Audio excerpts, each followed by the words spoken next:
G'day guys.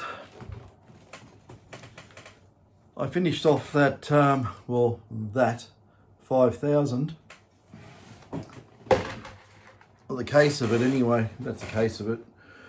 And those, on the last video I had two resistors which are in series with the non-inverting inputs on the two op amps through that BF908 to ground.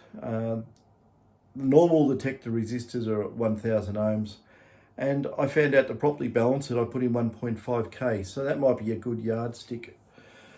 1.5k on that. Now I went and tried to do my single-ended to differential experiment on the detector, and I will say it was not successful, right? Because what happens as soon as I tried to do anything like that, I just lost detectability. It dropped the sensitivity to about half, so I don't know if I'm going to go down that road at all. As soon as you put anything in front of the preamplifier on these detectors, you try and put filters in, you try and do anything, add a little bit of series capacitance and resistors across the op amp, trying to stop high frequency noise getting in. It just basically falls over.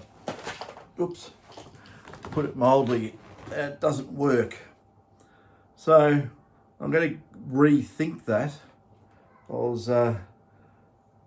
I have somewhere, I wound up some big ferrite transformers that go down to 1 hertz. They'll work at 1 hertz. They're really, really interesting devices, and I wish I knew where it was. It's here somewhere. I remember I made a pair of these things. They're about this big. I don't know if I could lose them, but I probably have. They're buried somewhere in this room. Big pot cores. They got a really high intrinsic permeability, really high. It's crazy high, and I'll just have a quick look to see if I can spot one. I'll show you what they are. I don't know where I put them.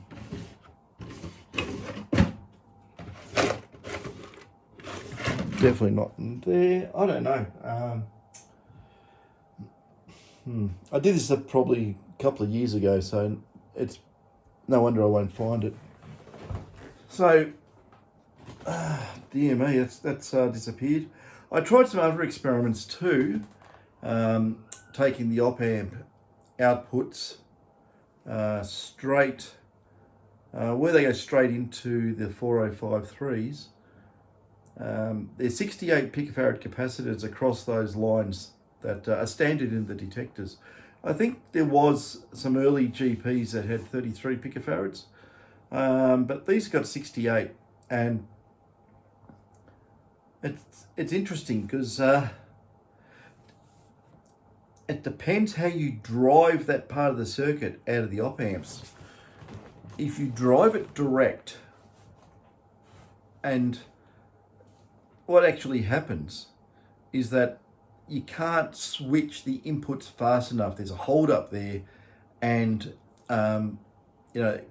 the settling time's all out, and I think it's in partial recovery mode or something, and it just goes deaf. You turn up the gain and it goes deaf. I tried doing some decoupling by putting a couple of 10 ohm resistors in series of the output to that part of the circuit, and that didn't have much effect. It made it a little bit quieter. You'd expect from the resistive losses on the signal on the output. But what I did do, and this is an experiment, you can try it yourself. I changed those 68 picofarad for very low loss capacitors, very low loss, not low leakage type capacitors. And I put in a nanofarad on each one, right? Sounds ridiculous, but I did, nanofarad. And what I then did, you can't direct feed that, it won't work. So what I did, I added a couple of 68 ohm resistors, I think it was, from the output into those capacitors on the inputs of the 4053, and all the noise went away and the thing worked. Now, I said, okay. So when I tried to lower that resistance, I'm losing signal by doing this as well, mind you, because it's like trying to switch through molasses. If you look at that size of capacitor, it's like, up and down. And if you direct feed that sort of capacitance, the whole thing just does not work. It'll just fall over and sit there and do nothing. But adding that resistance there, for some reason, it started working. I said, I bet you it doesn't ground balance. It does ground balance. The ground balance is fine. It works on small targets quite okay, but not as good as if you had no capacitance there whatsoever. So I went the way of actually taking out those 68 picofarad capacitors. I did a lot of side-by-side experiments. I marked it all down, and I found that you don't want any capacitance on that line at all, and you want a small amount of resistance, probably about 5 or 6 ohms on the output. It cleans up the output of your amplifier stage, depending what you're using as amplifiers. I'm not using AD797s. I've moved away from those, and I'm using a different setup. But AD797s are fine anyway. They're okay. And the other thing too, changing those 1K resistors to 1.5. I would say that's because I'm using different op amps, and I had to center the power supply swing. It's just leakage gets in, and actually I found a way to minimize that. But when I minimize that, the noise level comes up. So it's like you're sort of doomed. Or how they say it in The Simpsons, you're damned if you do and you're damned if you don't. So I'd rather keep the noise out of the system. So I went on the low noise approach and tried lots of configurations. So anyway, I've got this detector here, which I've done. I've got it on, at the moment, sitting there on full gain, but I haven't turned it on. But it's ready to go. It takes about a minute to settle, just because of the way things have to settle out with thermal equilibrium, and everything has to be matched.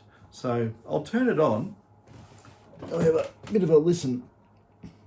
I've got the volume up high. Now you got to remember this is in normal timings, and I've got the gain full. It's absolutely as far as it goes. So I'll just see if it calms down a bit. Should be able to hear that okay. That's just 50 hertz. Everything I've tried to remove 50 hertz getting into the detector ends in substandard performance. It's like these want to be a wideband unit, and you try and do any sort of LC or RC type filtering or active filtering even. It just the performance goes down to gurgler. So you don't want to do it. I've tried everything. Like even the ferrites on the output wires, you think they would have very limited effect. If you actually take that off and throw it, the detector becomes more sensitive, and it will become more sensitive to targets, but it also becomes a little bit more sensitive to very high frequency interference. The ferrite does nothing to low end. 50 hertz, it has no effect whatsoever. So at the moment, this thing's sitting there, it's full gain, and I suppose I can spin it around. I've got the coil sitting up there. And I've got a limit here how far I can turn this. There we go. So, on say the 0.05 spec,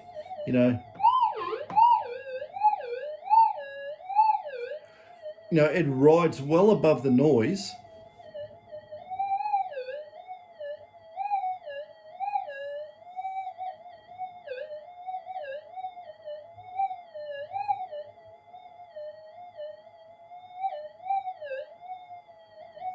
The noise does interfere with the depth, but that's pretty spectacular for a 0.05. Twice the mounting lug height above the coil. And if we go to something a little bit bigger like a 0.1, it'll fully overload on that, and it'll actually cancel out all the hot rocks. So anyway, but that's on full gain. I'll just turn it. Okay.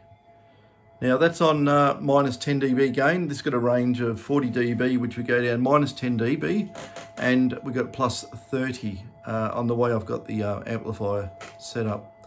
So that sounds a lot better at the moment, doesn't it?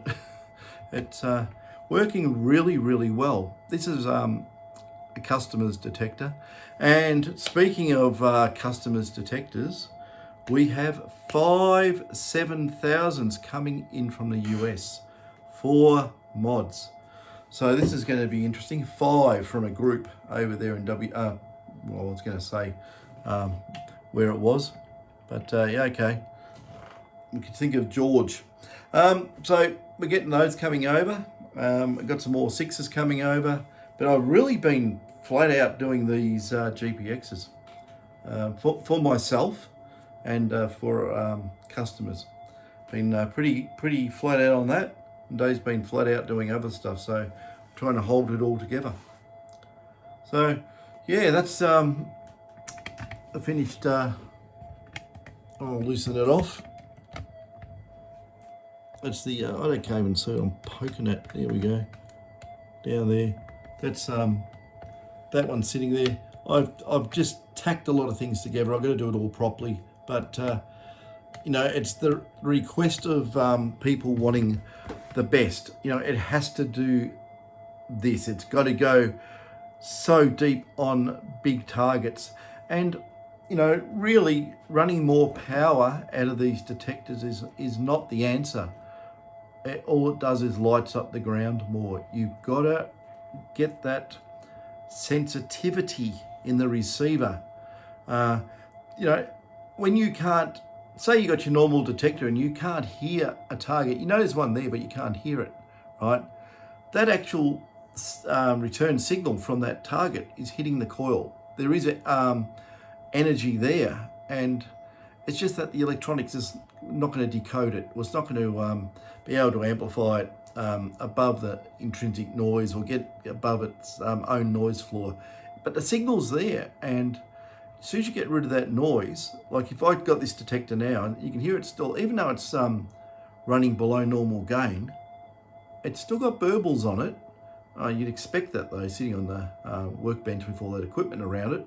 But out in the field, you know, I could crank that up, you know, to full gain and put in mono mode with a big mono on it and probably just dead quiet. It's only going to pick up terrestrial interference, maybe the occasional, you know, lightning storm somewhere, but overall it'll be dead quiet. It's really, really good. How would you even say? Like, just overall, you know, very fast noise responses. It's sort of, they're a bit diminished. It's really hard to say. It's sort of a subjective type thing to listen to. I listen to these all the time. And some of them, if I put them on the bench, it'll sit there and it'll squawk like, you know, a crow, you know, which is an Australian bird. Well, I think it's English and European as well. But anyway, if you know what a crow is, yeah, it'll sit there and carry on. But yeah, you know, I'm just in deep thought about what we can do to these to improve them. And, you know, I have run extra output power, but it starts stressing things, and the flyback voltage is horrendous and it's very hard to deal with. But, you know, it's got variable frequency in this. You can set it up for very, very big long pulses. Actually, when I was put on low frequency, I turned the gain to basically minus 10 dB, put into mono mode using the small coil there, and I ran out of arm reach with a 9-volt battery above the coil. So, you know, it's very, very sensitive, and you know, on the higher frequencies, it picks up specs. It's not a problem. I'd say if I had a 6 or an 8-inch mono, I have one somewhere. I'm not sure what it is. It might be an 8-inch mono, it might be 10-inch mono. But, you know, that 0.05, I think I've done it in videos before. I've done it out in the bush, but not with these type of modifications. And I think we did a side-by-side with a SDC 2300. And, you know, even with a larger coil on the GPX, it was far in excess of what the SDC was doing on the small target. So, you know, people rant and rave about how sensitive these detectors are, but, you know, you can modify them. You know, if you can look at, you know, people say, oh, mods don't work, really. Oh, I've had that argument from people. Mods don't work, really. Okay. So let's have some examples. So if mods don't work, why isn't everyone running around with SD2000s? Right? Because the SD2000 was modified into an SD2100. And that SD2100, the basic bare bones of it, was modified into an SD2200. The SD2200 was modified and became the GP Extreme, and so on. Every base design, the next one up is a modification of that design. The only time it really has changed was with the 7000, when they did the flippity gibbets thing with the transmit. But, you know, I don't want to be nasty, but that's a heavy pig of a detector, and I hated it. I had one. I got rid of it. I hated it. I couldn't see the benefit in using that detector. Other people will say there's a benefit. You know, they walked over a piece of gold with it. They got a piece of gold, but you know, yeah, you got the gold, but that's fair enough. If you've got 1,000 people out there using a GP Z whatever 7000. And you've got 5 people using GPXs, who's going to find the gold? You know, it's the way this industry works. It's an interesting industry. I've been doing it for years and years, and I'll tell you what, there's a lot of smoke and mirrors and a lot of BS, to say the least. And the guys who've been around a long time will know exactly what I'm talking about. You know, like nuggets pop up before Easter and stuff like that. You know, when it's probably the biggest detector sales time is just before Easter, before the holidays. So, you know, it's a lot. I'm not saying who, I'm not implying who, not implying any company that would do such a thing. But, you know, I've seen it. But, you know, a lot of the pros, the professionals, we'll call them professionals because they've been doing it for, you know, as long as I have, you know, 40 years, 20 years, you know.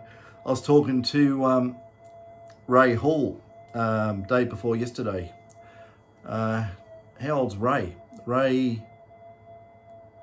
Sorry, Ray, but I think you're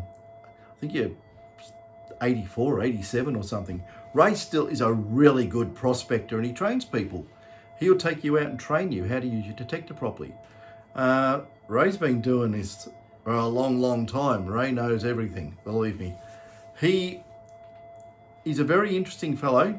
He lives in Ballarat, and he's got a Facebook group, which I can't remember the name of.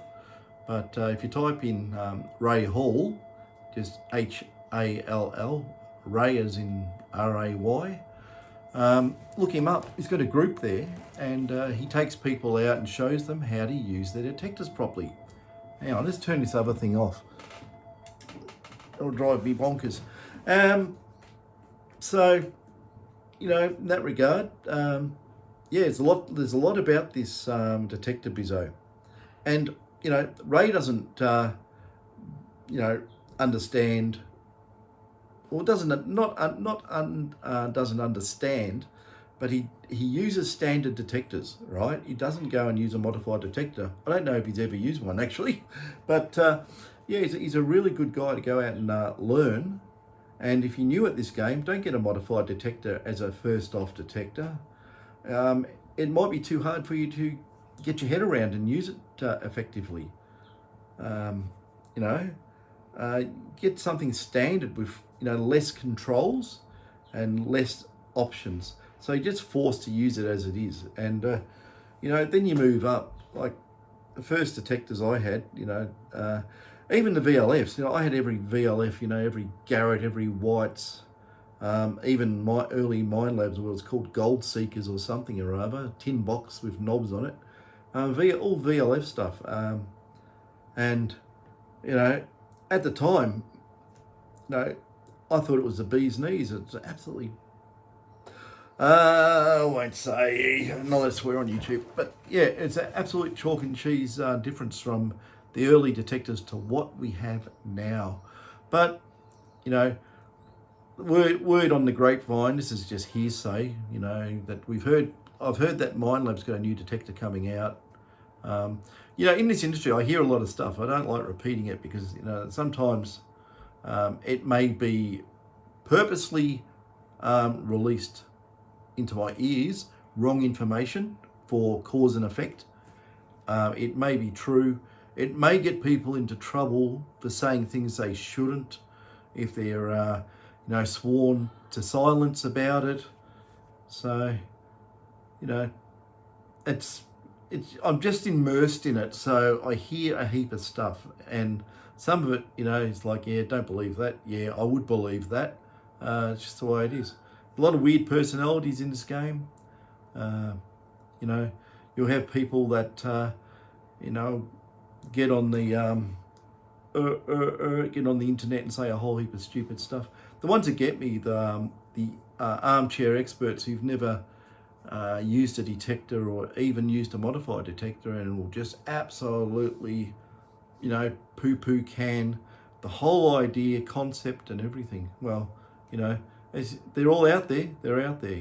They're the ones we probably more like just couch potatoes and probably couldn't swing a coil and save their life. But they're out there. I cop them all the time. I get stupid comments on YouTube videos, and I delete them because they're idiotic. They're they're moronic. They're stupid. And a couple of people out there, and one from Bendigo in particular. You know who you are. You're trying to cause trouble. Well, you got deleted. You can't even see the accounts anymore. So, well, I'm talking to Mr. Nobody. He's a ghost now. But there's some weird people out there, really strange, and just the way it is. Got to deal with them. Yeah. So anyway, I'm just saying about this detector, wasn't I? See, I digressed again. It's working really, really well. Actually, I didn't do this. I'm going to do it now. I'm going to put it on negative 10 dB of gain just to show you how sensitive it is, even though it's where it is at the moment. I'll just click him on. Now this is normal timings, so we'll go look at. So you want to save the best stuff for last. So I'll crank this up a bit. Have to undo that, turn that. Now I've got this camera around the wrong way to do this. That's all right. Oops, how do I lock that off? Oh, I'm going to turn that one. There we go. I've got everything around. So I'll just make sure that I'll just turn the audio up on my amplifier. The amplifiers we build and sell, by the way, if you really want to know, with the compression and expansion with a simple design, runs on 2 batteries, no class D chopper amplifier audio rubbish in it that interferes with detectors. So I use analog or linear type technology. You put anything with a chopper in it near a detector, it'll go nuts. Anyway, so a story. So anyway, this is like the lowest gain I can get out of this detector sitting on the bench, and I'll use this. I have a good look. I'm in deep, normal timings, cancel mode. I'm in tracking. Shouldn't really be in tracking, but I'll throw it into fix just for the hell of it. So this is all that you could probably detect on an iron roof with the way it's set up, but it should not be able to detect in normal mode with such little gain.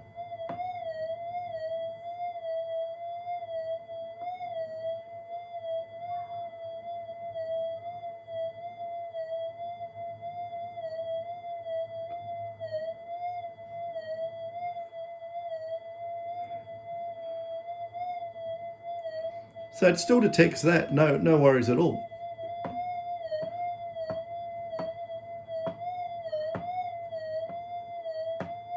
That's like listening to music with your amplifier turned to about 1 notch or something. Very difficult to do. But if you have larger targets, like you wouldn't go detecting unless you had thunderstorms overhead and you're next to a power station or something. So even at 0.1,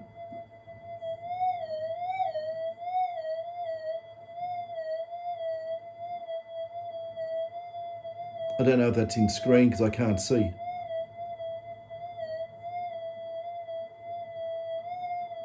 So in cancel mode, we're getting a 0.1 about there, but we've got another 40 dB of gain, which is thousands of times more gain available if I turn it up.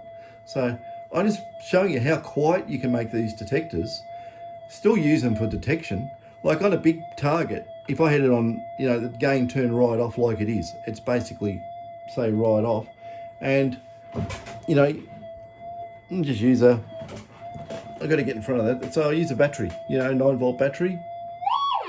Right? Now you got to remember, it's zero gain.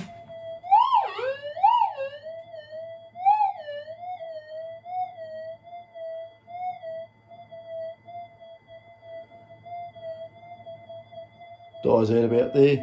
That's, I don't know if you can actually see, but what's that? 12, 13, 14, 15, oh no, 15 or 16 inches above the coil. And it's on zero gain, where I say I've got, we can start cranking it up, I'll crank it up, I've cranked it probably about maybe 5%. So we'll use the 0.05.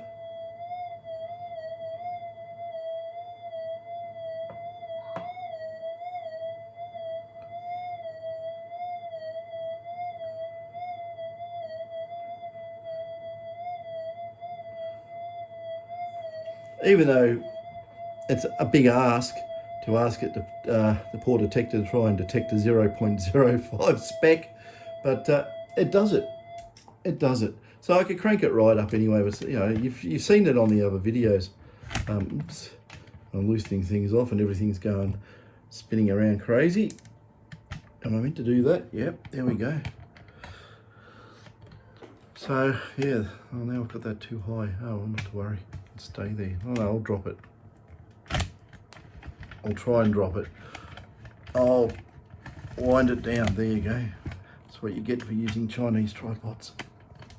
But they're cheap. I think it's $15 for this. It's pretty sturdy. But yeah, so that's the detector thing. If you want to know anything about, the ins and outs of the detector industry, or, any of the interesting things that you hear, ask me about it. I probably know, especially in this neck of the woods. It's quite funny because when you start doing detector modifications, you are no company's favourite person anymore. Every detector that I probably modify is a lost sale of a 6,000 or 7,000 or something of that nature. And they probably absolutely do not like that. But these detectors work really well. I enjoy doing them. It's like I try a lot of different stuff. I have been. Done a lot of different stuff over many, many, many years. Like even probably experimenting just with the mod ones, probably 20 years of try this, try that, go out in the field, gas-powered soldering irons, change this, change that, see what happens, mark it all down. I've got books and books on lots of experiments. But, when you get down to it, the whole crux of the matter is getting the noise out of the system, getting it quiet. It really is. Because once you've got noise there and, you're amplifying the signal that's sitting in that noise below the noise, you're not going to hear the signal. It's gone. It might as well not be there, It's like, raising the ocean and the fish stays there like that. You'll never ever get the fish. Same with noise. Noise is the same thing. Here's your target. You're right. Oh, we'll boost it up. Yep, okay. Oh, it's here. No, but this is stopping me hearing it. What you got to do is you get the noise down here, and you got to do that, right? And there's that target. Oh, whoop, whoop. You can hear it. That is the whole most absolute pinnacle of importance in doing these detectors. Second is followed by absolute impeccable, spot on, accurate ground balance. Apart from those two, the rest is not that important as such. I mean, it's important from a functional point of view, but it's not overly important. You know, I could probably build a detector with a couple of, 555 timers, right? And put a really good input stage on it and a decent output stage, and it would easily probably equal something going back to the SD2000 straight off the bat. It wouldn't be that difficult to do at all. People have done it anyway, but over in Russia and areas over there, they all build their own detectors. I've seen the designs. They're all micro controlled. They do a really good job. There's some really good designs. And I will say, though, that some of the designs are, they're good, they're functional, right? Think of a Lada car, right? It'll drive. Then think of, a Lamborghini. No, it's not that bad. I'm joking, because there's a lot of people over in Eastern Europe who will have a go at me over that. But it's a lot of guys I know over there. So, and we're not meant to talk to the Russians. Oh, sorry. Yeah, but there's a lot of good stuff, and I think they just have a hard time getting their hands on really good components. But I have seen some fairly modern stuff out of Russia.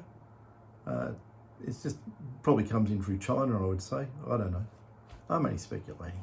But there's some good stuff. You don't see it here in Australia. It doesn't come over here. It's basically because the whole market in Australia is dominated by one company. And it's just bang, bang, bang. But they do make damn good detectors. They really do. But it is dominated, Like, I'm not going to suddenly have a brand and say something, but, someone will have a mine lab and and then I'll have someone join a detecting club and I'll have some other detector. And normally they'll be told, what are you using that for? Don't use that. That won't work. That sort of stuff. It's very common. I was a member of a couple of clubs, but don't think we have a detecting club in Ballarat. I'm not sure. I've never looked. But years and years ago, I was a member of the Gem Club in another life, and a lot of guys there were prospectors. I've never seen so much gold in all my life in those days, around the 1980s to 1990s. We used to bring our gold in, show each other, and now, if you wanted to do that, with the amount of gold we had, you would need an armed guard. It was unbelievable. I remember a fellow who used to, it's going back years and years, a fellow who was a handyman. I remember his brother. His name was John Rule. I can't remember his brother's name, but he was a member of the Gem Club. And he came in one day and he had this margarine container, and it was a big one, right about that big. Like they use at a school canteen or something. And he had it all wrapped up with masking tape. And I was sitting on the steps. I might have even told this story before.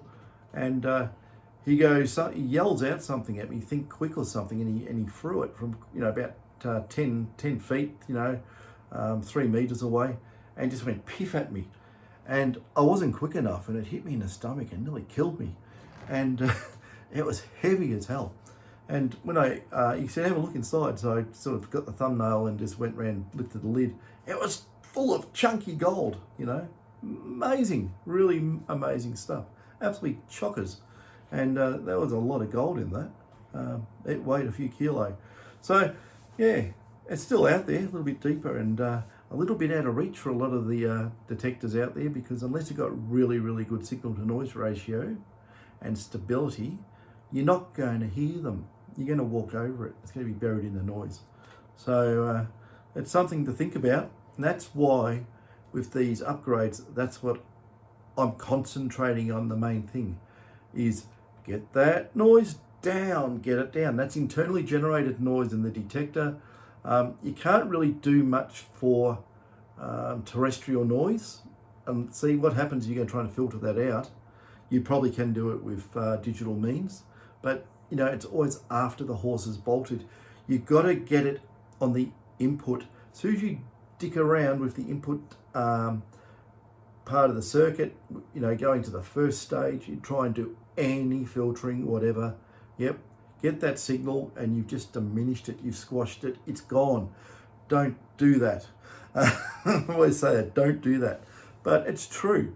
You want to get as much signal and retain it as much as you can, and with the lowest noise components and the setup that you know, is geared towards low noise amplification. You don't want the noise coming off the signal. You want the noise to stay down and let the signal come above the noise. The slightest little bit above the noise is the difference of finding something worth, you know, a couple of $100,000 or going home with nothing for the day. Those big nuggets are out there. You know, I know for a fact they're out there. I know people who find big nuggets. But anyway, that's enough of a waffle. All I was doing on this video was to say about those two resistor values, how it turned out to be 1.5K. And that put that power supply drop off, or you know, through that time window right in the middle. So just to get the settling time on those op amps optimum, so it's not up here or not down there, it's just in the middle, so it's sitting around 0 volts as best as can be done. Yeah, so there is other means and other ways. I want to do should I yes I will. I want to do an experiment using, well, I already have done this, but I didn't do it on a MindLab detector. So I want to use a like a servo feedback amplifier, and there's means of how you do that to actually get these detectors very, very stable and cut out a lot of noise, and is very critical in the way you use some filtering techniques and things. But I don't want to get in on the input to the first stage, because it just wrecks things, you know. Oh, I can get rid of all the 50 hertz. Yeah, you've got no signals either. It just kills it. So that part of it, you know, you really have to go, if you want to get rid of it as an audio noise, you're going to have to use digital techniques, very, very fast ADC, and you know, pick it out mathematically that way. It might make it better for people who haven't got that discerning hearing, but anyway, I'm not going to get into that now. That's enough. But I just want to say, this detector, even with all the experimentation, and I've gone back to very refined basics with a couple of pinches of extra salt on it, right? It is really good. This detector is really, really good. The customer's going to be really, really happy with this one. So yeah, I think a few of them have gone out. I haven't had any knocks at the door yet with complaints, no phone calls, no emails, so it must be all good. Yeah, that's enough of that. Catches, my dinner's ready.